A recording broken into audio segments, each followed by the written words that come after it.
meu futuro servidor público, meu aluno implacável! Estamos aqui em mais uma de nossas aulas de Direito Penal e, como você já sabe, preparei questões potenciais de prova para você gabaritar quando o assunto for a aplicação da lei penal.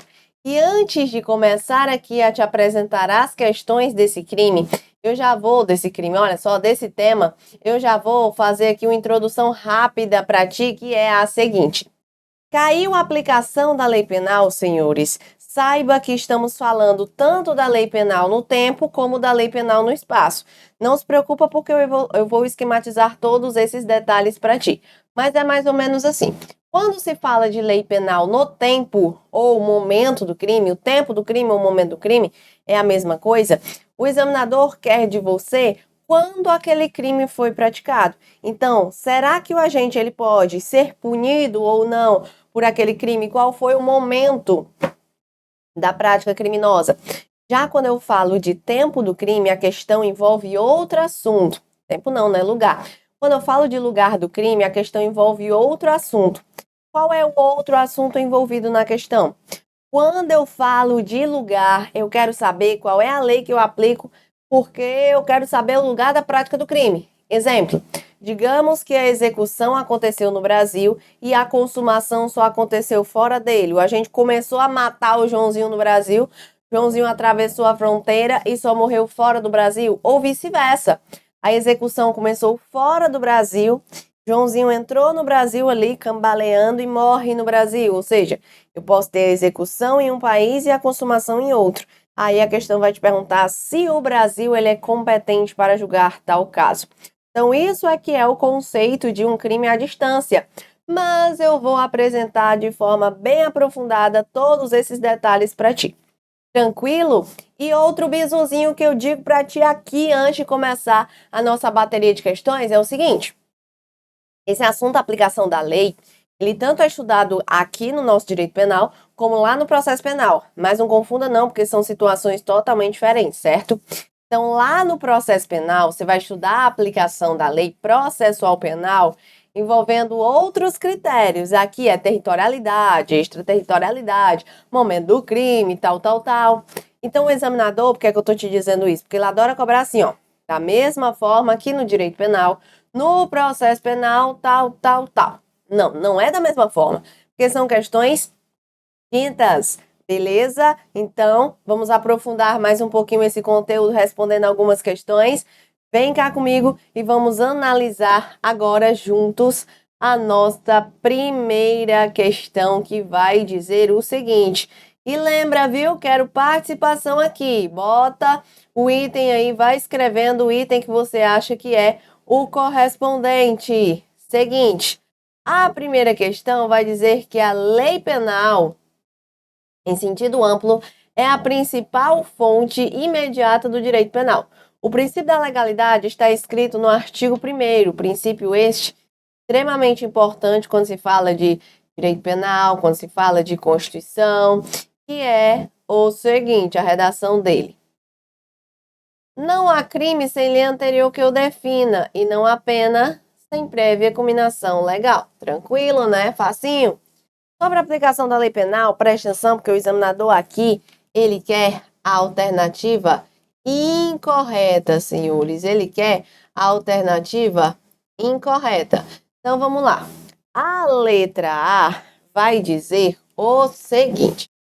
Ninguém pode ser punido por fato que lei posterior deixa de considerar crime, cessando em virtude dela a execução e os efeitos penais da sentença condenatória.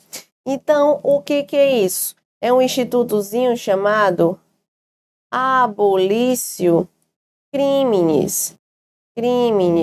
Que você já encontra aqui no artigo 2º, que você já encontra aqui no artigo 2º. Então, essa é a própria redação, é a própria letra de lei. Então, tá corretíssima. Ninguém pode ser punido por crime que lei posterior deixa de considerar, né, crime, cessando em virtude dela a execução e os efeitos penais da sentença condenatória. Quero destacar para ti alguns detalhes. Primeiro, Aqui a ideia do cessando. Eu já sei que eu não respondo, né? Pelo fato que deixe de ser considerado crime. Já eu cito um exemplo para ti. Cessando a execução e cessando também, senhores, os efeitos penais, cessando os efeitos penais da sentença condenatória. Por que eu destaquei isso aqui? Porque é o seguinte, da sentença condenatória. Por que eu destaquei isso aqui? Porque esta regra, ela funciona, senhores, da seguinte forma. Vamos lá. Aqui, o próprio enunciado já diz que eu tenho o surgimento de uma nova lei, e essa nova lei que surge, ela deixa de considerar aquele fato como criminoso. O que você bem observa, um exemplo claro de quando isso aqui aconteceu? Na lei que aboliu, né, o próprio nome já diz, ó, abolisse o crime, eu vou abolir um crime, eu vou deixar de considerar aquela conduta como criminosa.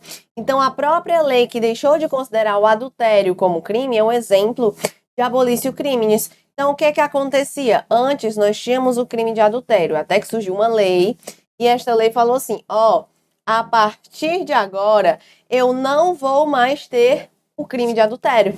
O que acontece com aquela pessoa que está, por exemplo, respondendo não, né?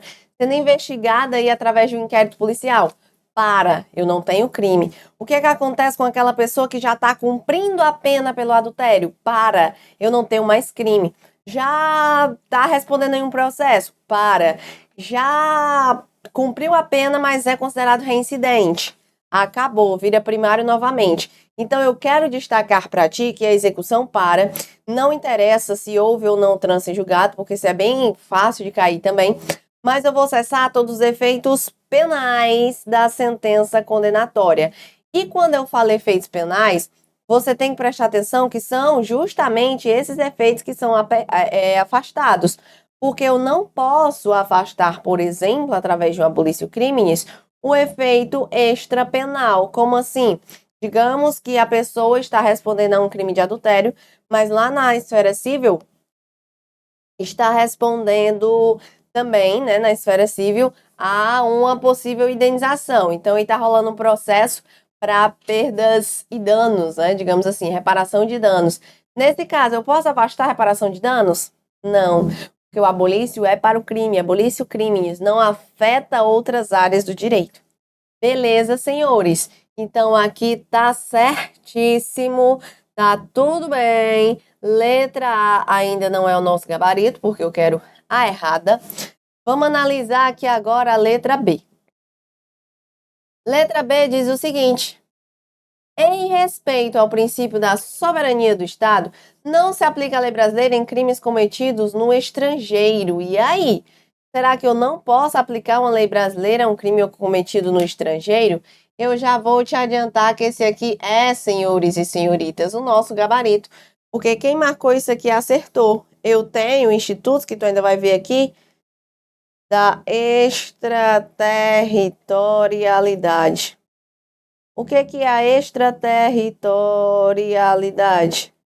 A extraterritorialidade é a aplicação da lei brasileira a um crime cometido fora do Brasil. Então, a partir do momento que o item chega e diz que é vedada essa possibilidade de aplicar uma lei brasileira fora do Brasil, não é vedado, não. Só não é a regra, né? A regra é a territorialidade. A regra é que eu aplico uma lei brasileira a um crime cometido no Brasil. Mas, em eventuais situações, claro que eu posso ter. São as regrinhas lá de lugar do crime do artigo 7º que você vai ver aqui comigo hoje. Então, nesse caso, nossa letra B está errada, porque ela veda esta aplicação. Tranquilo? Vamos para frente? Letra C diz o seguinte: a sentença estrangeira... O resto está correto, né? Então, vamos só ver. A sentença estrangeira, quanto à aplicação da lei brasileira, produz na espécie as mesmas consequências. Na espécie as mesmas consequências. Pode ser homologada no Brasil para obrigar o condenado à reparação de dano. Então, aí eu tenho essa parte dos efeitos da sentença penal estrangeira. Será que tá correto? Tá, né? Tá sim. É o artigo 9º. Então tá tudo certo aqui na nossa letra C, senhores. Tudo certo aqui o artigo 9º. Letra D. Considera-se praticado o crime no momento da ação ou omissão, ainda que outro seja o momento do resultado. Então, básico aqui, para você analisar, já vou deixar o bizu, o nome das teorias. Lembra que estou estudando o tempo e o lugar. Então, você vai memorizar o bizuzinho da luta. Todo dia uma luta sua em busca da tua aprovação. Quando a questão ela te perguntar qual é o lugar do crime, tu vai responder para ela o seguinte: o lugar do crime eu adoto a teoria da ubiquidade. Eu já vou te dizer o que representa. Agora, quando ela te perguntar quanto ao tempo do crime, fala que a teoria adotada é a da atividade. É o seguinte, quando eu falo da teoria da ubiquidade, aqui no artigo 6º, eu vou considerar tanto o momento da ação, que pode ser o momento da omissão também, né? Como o momento do resultado. O que não acontece quando eu falo de tempo, porque o tempo vai considerar somente o momento da ação, aqui agora no artigo 4º. Da omissão não me interessando, o momento do resultado, senhores. Então, vamos lá. Aqui eu já vou citar, né, com o próprio nome da teoria, um exemplo básico quanto ao lugar do crime que você vai estudar lá na frente. Mas é o seguinte, se a questão te perguntar qual é o lugar do crime, ubiquidade, tanto da ação como da omissão, como do resultado. Exemplo, o Joãozinho levou um tiro no Brasil, ultrapassou as fronteiras, caiu lá em outro país e lá morreu. Eu posso dizer que Brasil é o lugar do crime? Posso, porque no Brasil, nesse caso, aconteceu a ação. Se fosse o contrário, Joãozinho levou um tiro fora do Brasil, entra ali cambaleando no Brasil e aqui morre. Eu poderia considerar Brasil como sendo o lugar do crime? Também, porque no Brasil aconteceu o resultado, entendeu? Já quando eu falo de tempo, é diferente. Porque o tempo não me interessa o momento do resultado. Exemplo, Joãozinho agora, ele deu um tiro no Joaquim. Só que o Joaquim, ele não morreu na hora. Quando o Joãozinho deu esse tiro, o Joãozinho tinha apenas 17 anos. Você já sabe que o menor de 18 anos, ele é penalmente inimputável. Ele não pode aí responder por qualquer crime. Quem cuida dele é o ECA. Tá, beleza. Então, ele dá esse tiro lá no Joaquim, quando ele tinha 17 anos. Como eu te disse, o Joaquim ele não morreu na hora, não. Ele foi internado e ele só morreu após 3 anos. Ele passou 3 anos em coma. E aí eu te pergunto, quando o Joaquim morre, o Joãozinho tem ou não tem já atingido a maioridade? Tem. Será que eu posso aplicar esta pena para ele? Não posso, porque quando eu falo de tempo, não considero o resultado. Então, não me interessa quando ele morreu. Não me interessa quando eu atirei. Beleza, senhores? Então, nesse caso, considera-se praticado o crime correta. Considera-se praticado o crime no lugar, aqui ó, outra teoriazinha, em que ocorreu a ação, omissão, no todo ou em parte, bem como, ou seja, isso aqui tá, é uma adição, né? Onde se produziu ou deveria se produzir o resultado.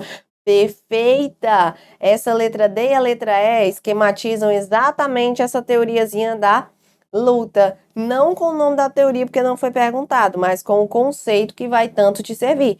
Então, já bate o print aí, já aproveita que eu vou mudar a tela, hein? Bora lá. 5, 4, 3, 2, 1. Mudei, depois você volta. Vai, 2. Sônia cometeu o crime de furto em julho de 2023. Em agosto do mesmo ano, uma nova lei penal foi promulgada, aumentando a pena desse delito. Vamos desenhar aqui uma linha do tempo para saber como é que funciona? Então, é assim, ó. Tal. Aqui nós temos a data do crime. Aqui nós temos a nova lei. E digamos que aqui nós temos o processo, tá? A sentença. O processo, ele acaba bem aqui. Beleza. Aí, aqui a questão, ela cita que foi em julho de 2023. Em julho de 2023. Então, vamos colocar aqui, ela praticou o crime. julho de 2023. Só que em agosto surge uma nova lei, agosto de 2023. E a questão diz que essa lei ela é mais grave, não é isso? Nanana. Ó, aumenta a pena. Vamos criar aqui uma pena, tá? Vamos criar aqui uma pena aleatória, só para te explicar. Digamos que quando ela praticou o crime, a pena era de 5 a 10 anos. E aí, com essa nova lei, como ela alterou a pena, ela aumentou, agora a pena passa a ser de 6 a 12. Aí a questão ela vai te perguntar qual é a lei aplicada. Nesse caso, é o seguinte: a regra, meu jovem, é que eu aplico sempre a lei mais favorável. Tenho exceções? Tenho. Se for, por exemplo, um crime permanente, um crime continuado, aí é a última lei, a lei mais grave, né? Mas nessa situação ali, aí é a lei mais favorável. Tranquilo? Então, o que é que você vai levar para a sua prova aqui? Eu vou aplicar essa lei aqui, ó, da época do crime, porque ela era mais favorável. Todas as vezes que essa lei é aplicada para frente, mesmo tendo já perdido a sua eficácia, por ser mais favorável, eu chamo de ultratividade. Agora, se fosse o contrário, se fosse essa lei aqui mais favorável, sendo aplicada para trás, se fosse a lei de agosto de 2023 mais favorável, voltando, eu chamaria isso de retroatividade. Ah, professor, então quando ela volta, ela retroage. Quando ela é para frente, ela ultraage. É isso? Isso mesmo. Isso aí recebe o nome, né, aqui no nosso ordenamento jurídico, de princípio da retroatividade da lei benéfica, de princípio da ultratividade. Então, isso aqui é a extratividade da lei penal. É só quando é mais benéfica. E é a regra, tem exceções. Ah, professora, mas eu sempre confundo quando ela volta e quando ela vai para frente, que é um bizu. Você está dirigindo seu carro, você quer que o seu carro ande para trás. Qual é a marcha que você passa? É a ultrativa? Não, é a ré. É a ré. Quando você passa a ré, ele volta. Então, quando eu tenho a volta da lei mais favorável, é retroatividade. A partir da situação hipotética precedente, assinale a opção correta conforme o princípio da irretroatividade. Professora, tu não disse que era retroatividade? É, mas a regra é que a lei não retroagirá, salvo para beneficiar o réu. Aí, quando ela beneficia o réu, ela retroage. Beleza? Entendeu como é que funciona? Pois vai. A nova lei penal não se aplica à Sônia, pois o citado princípio impede a retroatividade da legislação penal mais gravosa. Perfeito, eu apliquei a antiga. Aplica-se à Sônia a nova lei? Não, a lei antiga. A nova lei penal pode ser aplicada retroativamente? Não, porque ela é mais gravosa. Sônia só poderia ser submetida à pena estabelecida na nova lei se houvesse cometido crime grave. Não tem essa não, tá? Isso aqui é pura invenção. O citado princípio só se aplica aos casos já sentenciados? Não, não, não. Não tem essa regra. Já é só para já sentenciado, é só para trânsito julgado, é só para não sei lá das quantas. Não tenho essa, beleza, bonitinhos? Vamos para frente? Vamos responder mais uma questão. Olha o que é que a questão de número 3 ela vai nos dizer. Um pacote legislativo resultou na aprovação de 3 novas leis penais no Congresso Nacional. Revogou o crime previsto no artigo 28 da Lei de Drogas. No outro giro, a Lei B alterou o texto do artigo 213 do Código Penal, passando a prever para o crime de estupro a pena de 8 a 12 anos de reclusão. Porém, a Lei C alterou o artigo 55, passando a prever para o crime de furto a simples pena de detenção de 1 a 5 anos. Em relação ao tema, assinale as afirmativas a seguir. Antes de mais nada, já quero deixar uma dica aqui para ti quanto a isso. Vamos lá. Observa que a questão, ela cobrou 3 leis. Ela cobrou a Lei A, ela falou de uma Lei B e ela falou de uma Lei C. E aqui a minha dica para ti vai ser rápida quanto a isso. Quando são só 2 leis, fica mais fácil, porque é só tu olhar qual é mais favorável e pronto. Mas digamos que eu tenho uma situação como essa, ou até mesmo isso que eu vou te explicar pode acontecer quando eu tenho só duas leis. Que é quando eu tenho, por exemplo, uma lei mais... Uma lei não, é um dispositivo, só uma parte da lei mais favorável na A, porém eu tenho outro detalhezinho que é mais favorável na B, e eu tenho um terceiro detalhezinho que é mais favorável na C. Isso pode acontecer também se eu tiver só duas leis. Ó, vamos lá. Digamos que eu tenho aí na questão a lei A e aí a lei B. Mesma coisa. A lei A traz uma redução de pena que é interessante. Porém, a lei B, ela traz um privilégio, não sei lá das quantas, afasta uma qualificadora, que é mais interessante. Então, seja no primeiro exemplo, seja no segundo exemplo, será que eu posso juntar? Ou seja, no primeiro exemplo aí, eu pego um pedacinho da A, pego um pedacinho da B, pego um pedacinho da C? Ou lá no segundo exemplo, eu pego um pedacinho da A, pego um pedacinho da B, será que eu posso fazer essa junção, pegando só as partes mais favoráveis?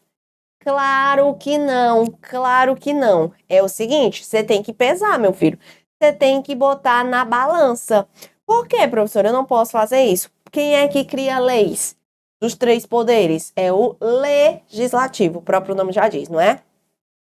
Quem é que aplica aqui a lei? É o juiz, judiciário.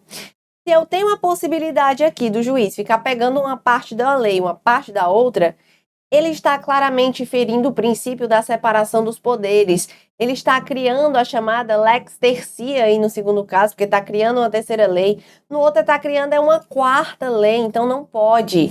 Ah, professor, e como é que eu aplico no caso concreto? Você tem que pesar, você tem que pegar aqui num todo é mais favorável. Então, viu que um é mais favorável? Aplique e pronto. Só uma, eu não posso ficar pesando. Tranquilo, senhores? Então, aqui é o seguinte. O que a Lei A fez? Ela revogou o crime previsto no artigo 28, beleza?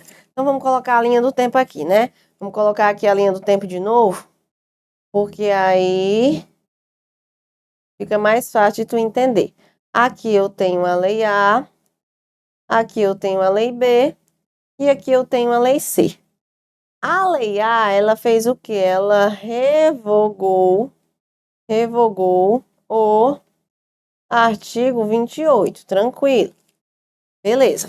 Aí, no outro giro, a Lei B alterou o texto do artigo 213, passando a prever para o crime de estupro uma pena de 8 a 12 anos. Então, aqui, ela alterou o crime de estupro e a pena passa a ser de 8 a 12, certo?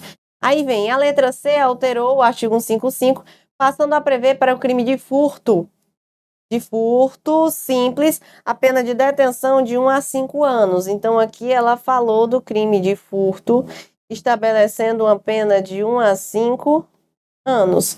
Beleza, né? Um pacote legislativo alterou a aprovação... lei revogou. Pronto, é só isso que é dito mesmo, né? Em relação ao tema, assinala a alternativa correta. Tá, vamos lá. Letra A. A Lei A se refere a uma hipótese de irretroatividade da lei penal mais severa. Se ela revogou o artigo 28, é a mesma coisa da primeira questão. Ela não vai falar de retroatividade da lei mais severa, porque a partir do momento em que ela vem revogando, ela não é uma lei mais severa, ela é uma lei mais favorável. Então, isso aqui é um típico caso de abolício crimes, tá? Tá errada. B. A lei A e C constitui hipótese de novatio legis in melius. O que é novatio legis in melium? Você pega aqui o M e você vai lembrar que melhora. Você vai lembrar que melhora a vida do agente, certo? Então, nesse caso, o que acontece? Eu posso afirmar que ela melhora aí a vida do agente? Ah, tudo bem, né? Porque ela revoga, mas a C, que ela estabelece uma pena de 1 a 5, eu não tenho como trazer essa informação. C. A lei B... Não, cadê? Me perdi. A lei B e C se referem à hipótese de retroatividade da lei mais benéfica. Também eu não tenho informações para falar isso. Eu não posso dizer que essas leis, elas são mais benéficas, tá bom? Beleza. Então, essa letra C, ela também tá errada.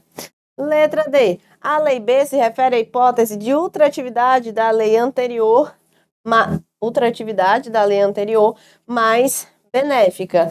Então, nesse caso, é porque ela vai estabelecer aqui uma nova pena para cada crime, tirando do artigo 28, que ela deixa de considerar crime, beleza? Então, levando em consideração a pena anterior, o gabarito da questão, realmente uma questãozinha bem difícil, essa daqui, porque ela exigia de você saber a pena. Ela exigia de você saber a pena. Depois que eu coloquei, eu me arrependi um pouco, sim, mas ela exigia de você saber a pena, certo?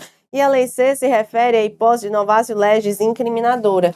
O que é uma novatio legis incriminadora? É uma nova lei que cria um crime. Ela cria um crime. Não, o crime de furto já tinha, só foi alterada a pena. Então, é a novatio legis impégios, não a novatio legis incriminadora. Ah, professora, eu errei essa questão, eu não entendi essa questão, mas não se preocupa muito com ela não, tá? Ela tá no nível realmente muito lá em cima, ela tá no nível, assim, fora da curva, que não é comum ser cobrado desse jeito, tá? Então, não entendi porque tinha que ficar memorizando pena, não é comum isso, beleza. Releva. Considera mais as outras que tu tá respondendo aqui. Se nas outras tu conseguiu, massa, perfeito, tá? E eu fiquei em dúvida num critério da questão X, da questão Y, vai lá, dá uma lidazinha na lei, responde mais questões sobre aquele tema, e aí, consequentemente, você vai conseguir gabaritar. Tranquilo, senhores? Então, bora para frente. Vamos responder aqui a questão de número 4, que vai dizer o seguinte: na data de 10 de janeiro de 2023, na cidade de Vila Velha, no Espírito Santo, João da Silva foi baleado ao reagir a um assalto. Então, aqui, ó, o João da Silva foi baleado ao reagir a um assalto praticado por Limar de Castro. A vítima foi encaminhada ao hospital universitário, situada em Vitória, no Espírito Santo. Porém, mesmo após o empenho da equipe médica, faleceu no dia 30 de janeiro de 2023. Então, vamos lá. No dia 10 de janeiro, ele levou um tiro, né? Cidade, não foi baleado. Isso, vamos desenhar nossa linha do tempo aqui novamente. Vamos desenhar aqui nossa linha do tempo. Então, eu tenho uma data para o crime, e eu tenho aqui, né, para a conduta, e eu tenho uma data para a morte, que foi outra. O crime aqui, senhores, ele foi praticado quando? O crime nessa situação aqui, ele foi praticado no dia 10 de janeiro de 2023. Então, aqui nós temos a data de 10 de janeiro de 23. Perfeito. Aí, voltando aqui, ó. Cadê? Ele morreu no dia 30 de janeiro de 2023. Então, aqui nós temos uma outra data. 30 de janeiro de 2023, tá? Aí a questão, ela chega para ti e te pergunta o seguinte: de acordo com o Código Penal, acerca do tempo e lugar do crime, é correto afirmar que se considera praticado o crime no dia. Então, eu quero aqui qual o dia da prática criminosa. Vamos lá. Nesse caso, se eu estou te perguntando tempo e lugar, é correto afirmar que se considera praticado no dia. Dia é tempo ou é lugar? Dia é tempo, né, meu jovem?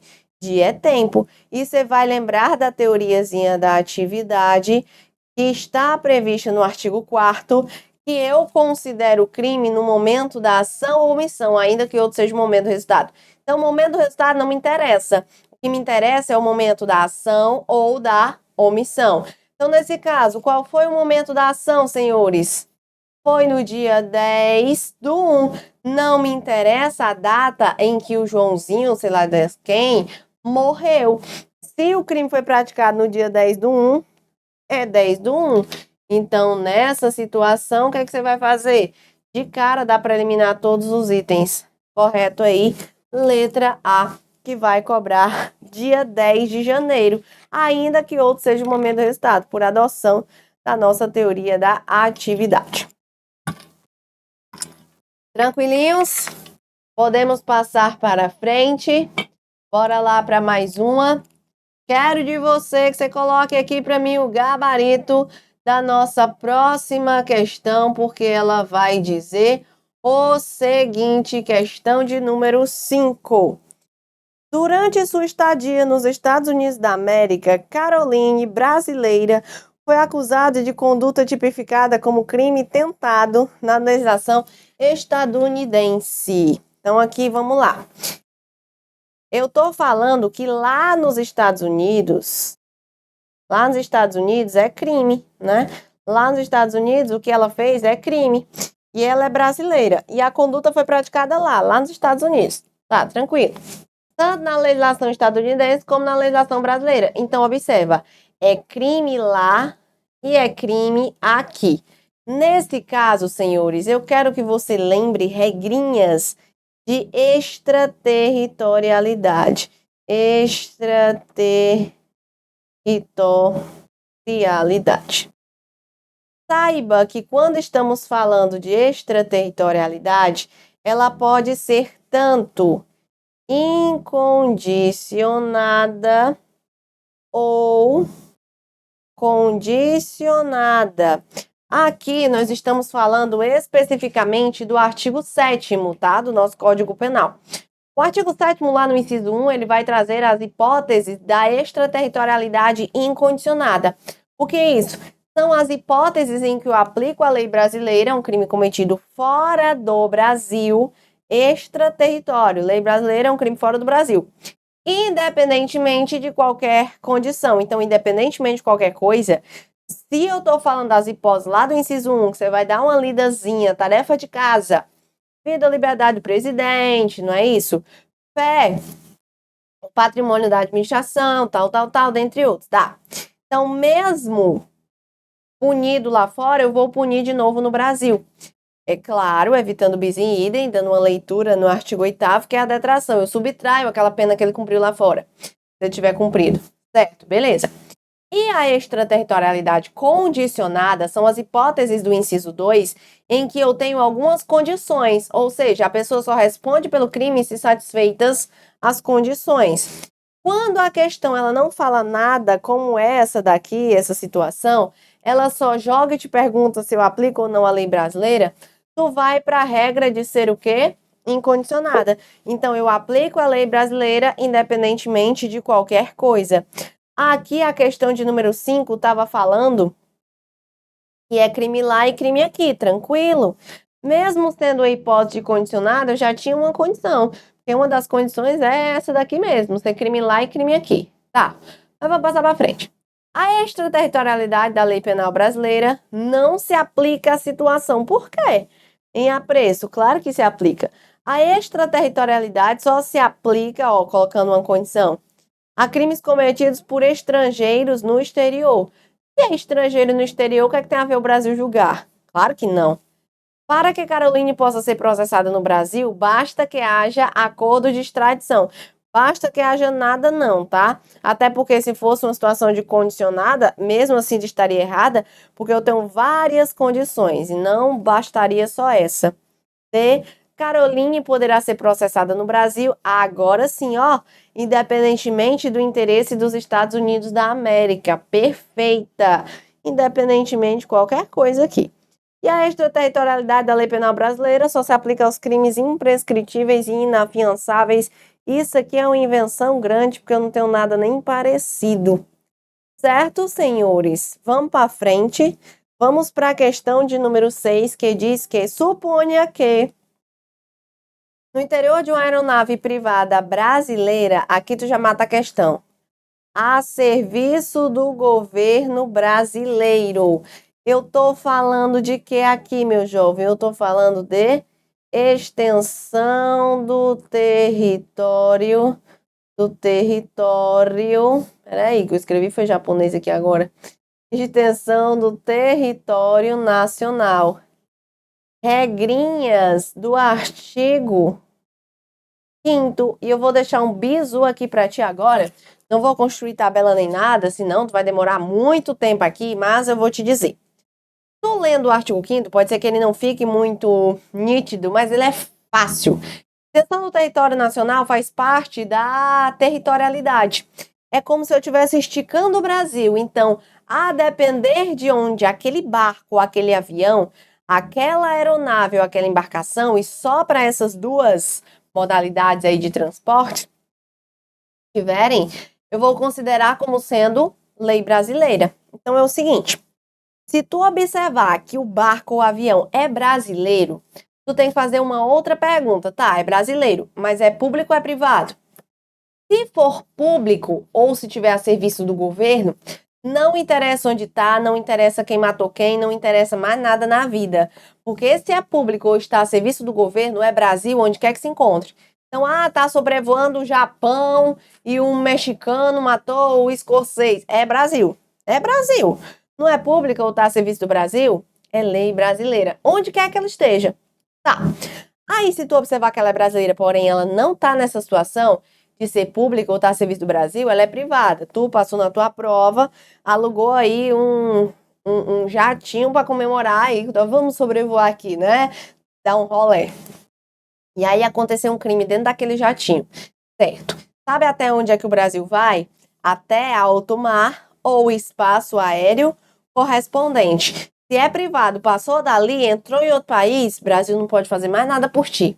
Então aqui é o seguinte, um bizu que eu trago para ti é, observou que aquele barco, aquele avião estão no alto mar ou no espaço aéreo correspondente, é só tu analisar a bandeira de onde é, se for uma situação de ser privado, tá? Se a bandeira é do Brasil, quem julga é o Brasil. Se é de outro país, quem julga não é o Brasil. Entendido? É muito fácil, é muito fácil. Agora, vamos aqui imaginar a mesma situação. Se a aeronave é pública e o Brasil julga onde quer que ela esteja, não tem também porque o Brasil julgar uma aeronave pública vindo de outro país. Não. O Brasil só julga a aeronave ou embarcação se vier de outro país, se for privada. Ah, professora, mas quando é que ele começa a julgar? Lembra da ideia da bandeira do barco? Tá em alto mar, o espaço aéreo correspondente é do Japão. O Brasil julga? O que é que o Brasil tem a ver com isso? Não, agora se entrar no Brasil, aí, infelizmente, o Brasil vai julgar. Então, extensão do território nacional é isso. O Brasil só julga a privada se entrar no Brasil, senhores. Muito bem. Então, nesse caso aqui, é serviço do governo brasileiro. Aconteceu um crime. É Brasil ou não é? É Brasil, meu filho, independentemente de qualquer coisa. Então, vamos lá. Vamos direto ao ponto, né? Vamos direto ao ponto aqui, para a gente ganhar tempo. É Brasil, olha a letra B. Poderá ser aplicada a lei brasileira por serem considerados como extensão do território nacional as aeronaves brasileiras, ainda que privadas, a serviço do governo brasileiro, onde quer que se encontre. Então, aqui só vai trocar o princípio e extensão do território nacional. O princípio é da territorialidade. É da territorialidade, tá? Então, aqui só diz que eu não vou aplicar a lei, ó. Vou aplicar a lei estrangeira, extraterritorialidade, extraterritorialidade. Então, aqui, direto ao ponto, é territorialidade por extensão. Beleza, senhores? Vamos passar para frente. Vamos para a nossa questãozinha de número 7. Ficam sujeitas a lei brasileira, embora cometidos no estrangeiro.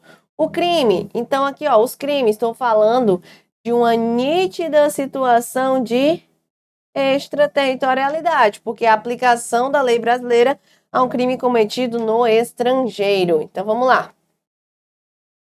Contra o patrimônio do presidente da República. Errado. Falei de patrimônio, é da administração. Quando eu falo de presidente, é da vida ou da liberdade. Isso aqui é o artigo 7º, tá? Por isso que, professor, de onde você tirou isso? Lá do artigo 7º, é letra de lei. Letra B. Contra o patrimônio ou fé pública das fundações instituídas pelo poder público. Agora tá certo. Sabe por quê? Porque as fundações instituídas pelo poder público faz parte da administração, né? Contra a administração pública por qualquer agente. Não. Por quem está a seu serviço. Então, quando é contra a administração pública aqui, eu não estou especificando que é patrimônio ou fé pública, a pessoa tem que estar a serviço da administração. De genocídio quando a gente for brasileiro ou estrangeiro. Não. Quando ele for brasileiro ou domiciliado no Brasil. E praticar as aeronaves de propriedade privada quando em território estrangeiro. Na verdade, a regra não é essa. Professora, tu não falou que A aeronave e a embarcação era aquela história lá de extensão do território nacional? É, mas quando eu estou falando de aeronave e embarcação brasileira, mercante ou de propriedade privada, quando em território estrangeiro, eu só posso aplicar a lei brasileira se lá não for julgada. Então está incompleta. Isso aqui é um caso de extraterritorialidade condicionada. Tranquilos? Então, nesse caso, nossa letra B é o gabarito. Vamos para mais uma, senhores. Vamos analisar o que é a questão de número 8. Ela vai nos falar hoje. Seguinte. Extraterritorialidade é fenômeno quê? Então, vamos lá. Territorialidade é uma lei brasileira aplicada no Brasil, território nacional. Extraterritório é a lei brasileira a um crime aplicado, vamos colocar assim, a um crime aplicado, praticado, né, aplicado, a um crime praticado fora do Brasil, fora do Brasil. Eu sempre estou falando de lei, mas agora, quando o crime é no Brasil, é território. Quando o crime é fora, é extraterritório. Ah, considera o crime praticado tanto no local da ação como no local do resultado. Professora, esse daí não é o gabarito? Isso aqui eu não estou falando do lugar do crime? Tá, mas não é isso que a questão está perguntando. Ela está perguntando o conceito de extraterritorialidade. Isso aqui é o conceito de lugar do crime. B. Estabelece que a pena cumprida no estrangeiro atenua a pena imposta no Brasil pelo mesmo crime, quando diversa ou não é computada quando idêntica. Tá correto também, mas esse aqui é o conceito de detração penal lá do artigo 8º. Autoriza a aplicação da lei estrangeira a determinados fatos? Nunca é lei estrangeira, é lei brasileira. Considera como território nacional o mar territorial e seus respectivos espaços aéreos? Isso aqui pode ser associado à extensão. Vamos ver. Prescreve a aplicação da lei brasileira aos determinados fatos cometidos fora do território nacional. Perfeita. Questão de número 20, ou 29, olha. 9, nossa penúltima questãozinha, diz que em razão ao lugar do crime, lembra, teoria, luta, eu falo da ubiquidade. Lugar do crime, ubiquidade. É o bizuzinho da luta. E para fechar, vamos para a questão de número 10.